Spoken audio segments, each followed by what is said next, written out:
ఇప్పుడు ఈ శుద్ర పూజలు ఈ చేతబడి ఇవన్నీ ఉన్నాయి కదా, సో ఇవన్నీ మన దగ్గరికి రాకుండా ఉండడానికి ఏం చేస్తే మంచిదంటావు? ప్రతిరోజు నీవు దైవాధీనంలో ఉండి పూజలు చేసుకొని మనసు నిమ్మలంగా పెట్టుకొని ఎవరిని పడితే వాళ్ళని నమ్మకుండా నీ మనసులో నీవు లక్ష్యానికి అమ్మా నాన్న చెప్పిన మాటలు విని సౌభాగ్యవతికి విలువిచ్చి వచ్చిన డబ్బుతో ఉన్న దాంట్లోనే ఒకవేళ అవన్నీ చేసిన తర్వాత పరిస్థితి అలాంటిది అయిన సందర్భాలు ఒక భక్తుడిని శిక్షించిన ఉట్టుగా రుజువులు ఉన్నాయా ఈ చరిత్రలో నీవు చూపించగలవు?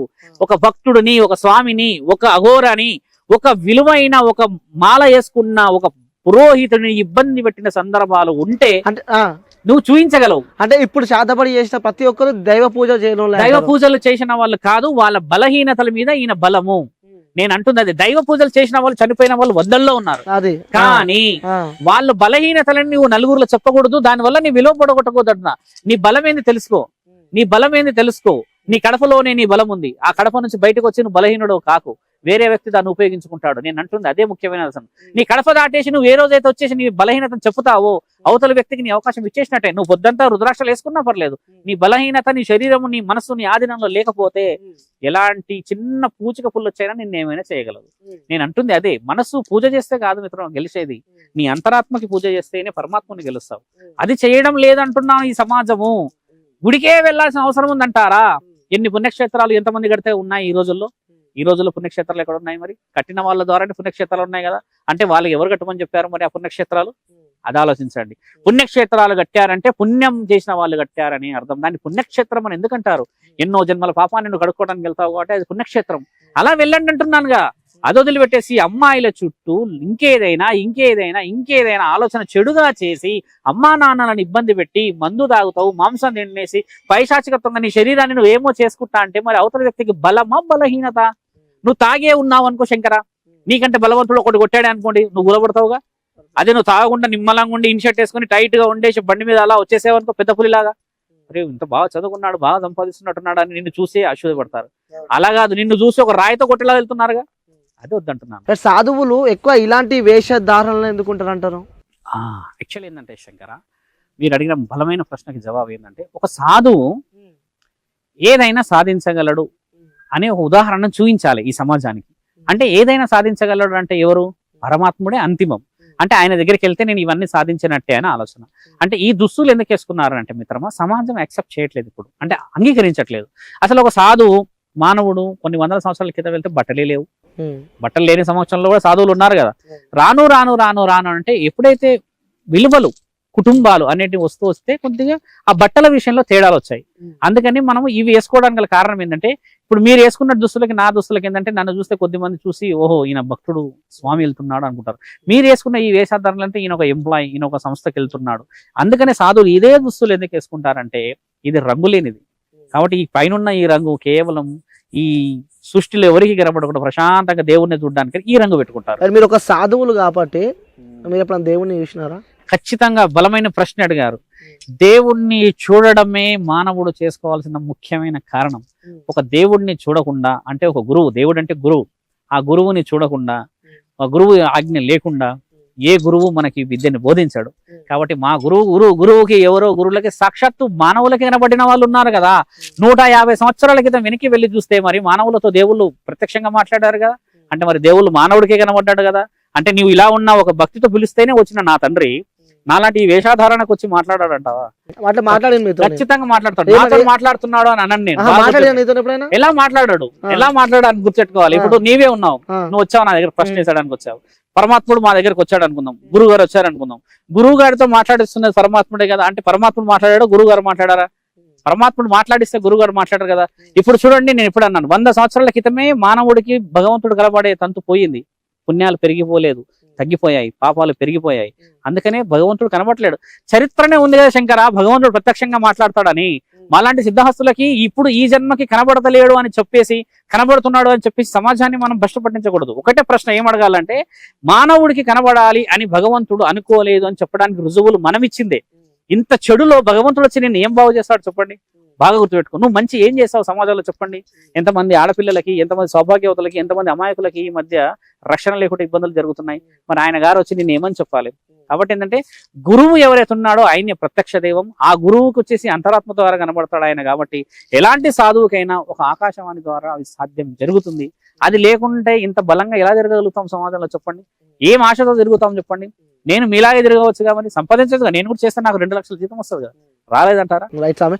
ఒక అర్ధరాత్రి ఆల్రెడీ టైం కూడా మనం చూస్తున్నట్టయితే 10:30 అవుతుంది టైం, 10:30 లెవెల్ అవుతున్న టైంలో మనం ఇప్పుడు శ్మశాన వాటికల్లో ఉన్నాము. ఇప్పుడు సడన్గా ఏదైనా సౌండ్ వచ్చా, ఇంతకుముందు కూడా నాకు పైనుంచి సౌండ్ వచ్చింది, నిజంగా చెప్పాలంటే పైనుంచి నాకు సౌండ్ వచ్చింది. అంటే అలాంటి సౌండ్స్ కానీ ఇప్పుడు సడన్గా ఏదైనా లేచి వచ్చినా కూడా మీరు భయపడరా? భయపడాల్సిన అవసరమే లేదు. లేచి వచ్చిన వాడు మానవుడేగా. మానవుని వదిలిపెట్టేసే శక్తి వస్తుందా? గాలి వచ్చింది అనుకోండి, గాలి దేనికి వస్తుంది, ఎవరితో మాట్లాడుతుంది గాలి? బాగా స్పష్టమైన ప్రశ్న నీ అడిగావు, లోతైన ప్రశ్న. ఒక గాలి కనబడ్డది అని అంటే, ఒక మనిషి లేచి వచ్చాడు అంటే వీడు కారణ జన్ముడు అయ్యాడు అనే వాడికి కనబడుతుంది, అందరికీ కనబడదు. అంటే ఎట్లా కనిపిస్తుంది? ఒక కారణ జన్ముడు అయితేనే. కారణ జన్ముడు ఎలా ఉంటాడంటే, ఇప్పుడు మేము ఈ వేషాధారణ ఉన్నాం అంటే శివసాధువు, ఏదైనా సహాయం చేయవచ్చేమో. నేను ఇక్కడ తీరని కోరికలతో చనిపోయినా, నన్ను ఒక స్నేహితుడు మోసం చేశాడు, ప్రేమికులం మేము మోసపడ్డాం, తర్వాత ఏదో విషయంలో మమ్మల్ని చంపారు, చంపిన వాళ్ళు ఎక్కడున్నారో తెలియదు, ఏదో విధంగా మేము మోసం అయితే మమ్మల్ని చేసేసారు, చెప్పుకోవడానికి మాకు అవకాశమే లేదు, పూర్తి చేసేసారు, మా వాళ్ళందరూ అనుకుంటున్నారు మేము తప్పు చేసి చనిపోయాం, అలాంటి విషయాన్ని చెప్పడానికి వస్తున్నారేమో, అలాంటి విషయాన్ని కనిపెట్టాలి మనం.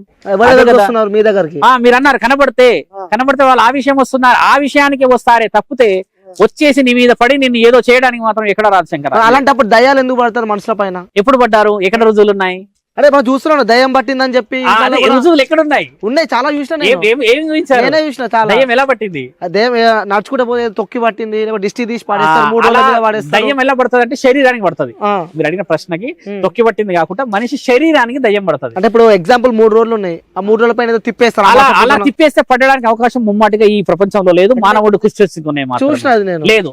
ఎందుకంటే పూర్వం మన పెద్ద మనుషులు ఎవరైనా బాల్యంత గానీ చిన్నపిల్లలు కానీ దిష్టి తగిలితే తీస్తారు. నీ శరీరంలో ఏదైనా గాలి ఉంటే దాన్ని ఆపి పెట్టి, అమ్మా నీ దారి ఇది కాదు, ఈ 3 దారిలో ఎక్కడికైనా వెళ్ళు అనే దానికి మాత్రమే, కానీ ఒక గాలి వచ్చి నీ మీద జ్వరపడడానికి పెట్టలేరు. దయ్యం మనుషులకు పడుతుంది? మనుషులకి పడుతుంది, ఖచ్చితంగా మనుషులకే దయ్యం పడుతుంది. ఎందుకు పడుతుంది దయ్యాన్ని మనుషులకి అని అంటే, నేను మొదట కూడా చెప్పా, నీ శరీరం బలహీనత అయినప్పుడు అది వచ్చి నీ మీదకి జ్వరపడగలదు. నీవు బలంగా ఉండి దైవాధీనంలో ఉండి మనస్సు నీ మనోధైర్యం నీ చేతిలో ఉంటే అది నిన్నెందుకు పడుతుంది మిత్రమా, నాకెందుకు కనబడుతుంది? అంటే ఇంకోటి గురుజీ, ఆ చిన్న పిల్లలు చనిపోయిన వాళ్ళు ఉంటారు, అలాగే ఆ ఏజ్డ్ పర్సన్స్ పెళ్లి కాకుండా చనిపోయిన వాళ్ళు ఉంటారు. సో అలాంటి వాళ్ళకి ఏజ్డ్ ఉన్న పర్సన్ చూస్తే కూడా ఆడదయ్యం మొగదయ్యం పైన పడుతుంది, మొగల పైన పడుతుంది అని చెప్పి కూడా. ఆడదయ్యం మొగదయ్యం ఎందుకు పడుతుంది అంటే మిత్రమా, మంచి చాలా బలమైన ప్రశ్న. మేబీ చూడండి, సమాజం చూసినా మనం మంచి ఆన్సర్ ఇవ్వచ్చు. ఒక పైశాచికత్వం, కామం తునానాంనా భయం నా లజ్జ. ఒక ఆత్మకి కూడా కోరిక ఉంటది, కానీ తీర్చుకోవడానికి శరీరం అవసరం. అందుకనే కామం గాని, బాగా తినాలని గాని, బాగా అనుభవించాలి కానీ కోరిక ఉన్నవాడు ఒక శరీరం మీదకి వచ్చి అవి తీర్చుకోగలడు. అందుకని ఒక శరీరానికి ఒక ఆత్మకి తేడా ఏంటంటే, ఒక ఆత్మ ఏ పని చేయాలన్నా శరీరం అవసరం. అందుకనే ఆత్మలు శరీరంలో జ్వరపడడానికి వస్తుంటాయి, అంతేగాని నేను భయపడబెట్టడానికి రావు. అవి అది మామూలుగా కూర్చుంటుంది, నీదేమో దేహం ఉంది, టక్కున కనబడగానే గాలి కనబడ నువ్వు భయపడిపోతావు. ఎందుకంటే అది నిన్ను భయపడలేదు, ముమ్మాటికి నిన్ను భయపడలేదు. భయపడిపించేవన్నీ తాంత్రికాలు, శక్తులు వేరవి. నీకు కనబడింది మీ తాతయ్య గారే నీకు కనబడ్డాడు అనుకో, చనిపోయిన తర్వాత నువ్వు భయపడతావా? మీ తాతను చూసి ఖచ్చితంగా భయపడతావు. మాట ఎలా అంటే, మీ తాతయ్య రూపం కనబడిందని చెప్పి ఇంట్లో చెప్తే, మా తాతయ్య ఎందుకు వచ్చాడు శ్మశానం ఉంటాడంటావు కదా, భయం అవుతుంది. కానీ నీకంటే తాతయ్య ఈ రూపంలో కనబడితే నీకు భయం కాదు, సడన్ గా గాలిలా కనబడితే భయం అవుతుంది. ఎందుకంటే మానవుడికి ఆ ఆత్మ అనేది మనము పూర్వం నుంచి సృష్టించుకున్న భయం అది. ఇప్పుడు ఒకవేళ అలా లేకుంటే చనిపోయిన వాళ్ళని ఇప్పుడున్న సమాజంలో ఇంట్లోనే పాతుకున్న సమాజాలు ఉన్నాయి, మీకు తెలుసు కదా, మరి వాళ్ళు భయపడరా మిత్రమా? కాబట్టి మీరు ఆలోచించాల్సింది ఏంటంటే, ఖచ్చితంగా ఒక గాలి సోకుతుంది మనకి, నీవు బలహీనుడు అయినప్పుడు సోకుతుంది అది ఖచ్చితంగా. అది సోకిపించుకుంటున్నాను మానవులే కదా. నేను ముమ్మాటికి చెప్తున్నాను, నేను ఒక శివ సాధువుని, ధర్మానికి ఒకటే ఒక విషయం చెప్తున్నాను మిత్రమా, మీ మనసు మీ ఆధీనం లేకపోతే ఏ శక్తి అయినా మిమ్మల్ని ఈజీగా ఆవహించగలదు. మీరు ఒక శివ సాధువు కాబట్టి మీరు ఏమేమి పనులు చేస్తుంటారు? ఖచ్చితంగా చూడండి మిత్రమా, మొదటిది శివ సాధువు లక్ష్యం ధర్మాన్ని స్థాపించడం, ప్రచారం చేయడం కాదు. మీరన్న ఏదైతే ఈ విలువైన ఈ రాత్రి సమయంలో మీరు అడుగుతున్న ఈ ప్రశ్నలన్నిటికీ నేను ఇచ్చే ఒకే ఒక సమాధానం ఏంటంటే, భక్తిని నమ్ముకొని దైవాన్ని నమ్ముకొని తిరుగుతున్న వ్యక్తులు ఎంతరో ఉన్నారు. వాళ్ళ ద్వారా మంచి పనులు జరగాల్సిన అవసరం ఉన్నది సమాజానికి. అవి జరగడం వల్ల ఇల్లు బాగుపడుతుంది, సౌభాగ్యం బాగుపడుతుంది, కుటుంబాలు బాగుపడతాయి, ఊరు బాగుపడుతుంది, సమాజం బాగుపడుతుంది. ఇవి చేయమనడానికని మేము తిరుగుతూ ఉన్నాం. మేము ఎవరికి వెళ్ళేసి నేను ఇది ఉంది నీకు అది ఉందని ఇంతవరకు నేను ఎక్కడ ఎవరికి చెప్పలేదు. కానీ అడిగిన వాళ్ళకి మాత్రం నిమ్మలంగా కులదైవము, ఇంటికి ఇలవెలుపులు, పరమాత్ముడు అంటే ఎందుకు చెప్తూ ఉంటాం. దాంట్లో బాగుపడిన వాళ్ళు చాలా మంది ఉన్నారు. మనం చేయాల్సింది ఏంటంటే, ఈ వేషాధారణకి అవతల వ్యక్తికి మనం ఇవ్వాల్సిన విలువ ఏంటంటే, నీవేందో అని చెప్పడమే ఒక శివసాధువు లక్ష్యం. అంటే ధర్మాన్ని మేము స్థాపించామా, ఇక్కడ ధర్మాన్ని ప్రచారం చేశామా అంటే, నీ ధర్మాన్ని స్థాపించడానికి నేను ఏం చేయాలంటే, నీ గడపని గెలువని చెప్తున్నాను కదా, మరి గడపలో ఉండమని చెప్పడం ముఖ్యమైనదే కదా. అదే ఆత్మలు మీరు అన్నట్టుగా శుద్ర పూజలు చేసేటవాళ్ళు గడప బయటికి లాగేటవాళ్ళు, మనం గడప లోపల పెడుతున్నాం అంటే మేము దైవాధీనంలో ఉన్నట్టే కదా. మరి మాట మేము ఎప్పుడు దాటలేదుగా.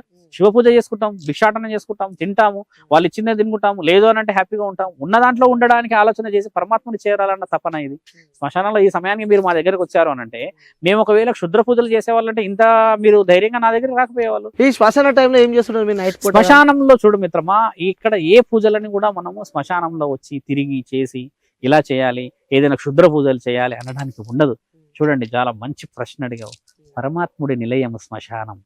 ఇప్పుడు కాశీకి వెళ్ళాం, మనం శ్రీశైలం వెళ్ళాం, యాదగిరిగుట్టకి వెళ్ళాం, సుమారు 2 గంటల సమయం దర్శనం. మరి నా తండ్రి ఇక్కడ ప్రశాంతం ఒక్కడే కూర్చున్నాడుగా. గుడికి వస్తున్నాం మేము, అది మీకు శ్మశానం. అది గుడికి వస్తున్నాం మేము మా తండ్రిని దర్శించుకోవడానికి. ఆయన ఇంటికి వస్తున్నాము, నా తండ్రి నాకు కట్టిన ఇల్లు ఇది.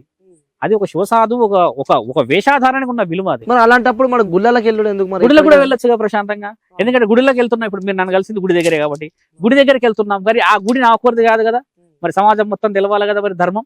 అందుకే గుడి దగ్గర కూర్చోవాలి. అంటే నైట్ టైంలో కూర్చొని ఏం చేస్తారు సాధువులు శ్మశానంలో? శ్మశానంలో చూడండి, సాధువులు కూర్చొని ఏ పూజలు పురస్కారాలు చేయరు శంకర. ఇది విశ్రాంతి సమయం. ఎవరైనా తప్పులు ఏదైనా ఒప్పులు చేసిన వాళ్ళు ఎవరైనా ఉంటే ఒక అవసరం అనేది కూర్చొని చేసుకోవచ్చు కదా, మంచి కార్యక్రమాలకు పంపించవచ్చు కదా. ఇప్పుడు త్రిశూలం పట్టుకొని నడుముకు పాశాన్ని కట్టుకొని ఇన్ని రుద్రాక్షలు వేసుకొని సాధువు వచ్చి ఎవరిని చంపడు. ఎవరైతే అక్రమంగా ఏదైనా ఇబ్బంది పడ్డారో వాళ్ళని తీసుకొని వారిని తండ్రికి చేర్చడానికి వస్తాము ఇక్కడికి. బాగా గుర్తుపెట్టుకోండి. అంటే అర్థం కాలే నాకు. ఎవరైతే ఇబ్బంది పడి చావులు అకారణంగా మరణించి తల్లిదండ్రుల మాటలు విని కూడా సమాజంలో భ్రష్ట పట్టించి చనిపోయారో వారిని దారిని పెట్టడానికి పరమాత్ముడికి అప్పచెప్పుతాము తీసుకొచ్చి. తండ్రి పుట్టాడు చేశాడు ఈయన కారణం చేత మళ్ళీ పుట్టించడానికి ఆహ్వానం అది మా ద్వారా మేము ఇచ్చుకున్నాం. అది అంతకు మించి వేరేది లేదు. మేము పట్టుకొస్తామని చెప్తున్నాము కదా, నిమ్మలంగా చెప్తున్నాం కదా, తిరుగుతున్న గాలిని పడతానంటున్నాను కదా శంకర. ఖచ్చితంగా ఖచ్చితంగా పడతాము. మీ చుట్టుముక్కు ఏమీ లేదు, అలా ఉన్న వాళ్ళైతే మీరు మా దగ్గర దించవరు కూడా. అది ఒక మనిషి రూపమే మారిపోయే స్థితిగతులు కనబడతాయి ఆ సమయంలో. అది అందరికీ కనబడి ఇలా నువ్వు నా దగ్గర కూర్చున్నప్పుడు చేస్తున్నాను కాదు. ఎందుకంటే ఆ మనిషి రూపం, ఆ మనిషి ఆలోచన, ఆ మనిషి యొక్క వ్యవహారాలే మారిపోతాయి ఆ సమయంలో. అంటే వాళ్ళు ఉండడం కూడా ఒక పిచ్చిగా ఉంటారు కదా మిత్రమా. ఆ పిచ్చిగా ఉండడం చేత వాళ్ళని పట్టుకోవడం అనేది, చెయ్యడం అనేది ధర్మం. ఎందుకంటే లేకపోతే ఆ మనిషి ఆ అమాయకమైన జీవితం ఏమైపోతుంది అంటే అక్కడ ఒక విలువ ఉంది కదా. ఇప్పుడెందుకు పురాణాలే రాస్తున్నాయి కదా శంకర, యాగాలు యజ్ఞాలు ఇవన్నీ ఎందుకు చేస్తారు మరి? పుణ్య ఫలితానికేగా. అవును, అందుకని మీరు ఆలోచించాల్సింది గొప్ప అక్కడ. ఇప్పుడు ఆపరేషన్ లేకుండానే మోకాళ్లకు ప్లాస్మా ట్రీట్మెంట్, మీ ఆర్థోపెటిక్ సమస్యలన్నిటికీ రోబోటిక్ టెక్నాలజీ ద్వారా తక్కువ ఖర్చుతో శాశ్వత పరిష్కారం, ఫ్రీ కన్సల్టేషన్, ప్రతి ట్రీట్మెంట్ పై 20% డిస్కౌంట్. ఈ ఆఫర్ కొద్ది రోజులు మాత్రమే, త్వరపడండి. V9 hospitals 9281465842.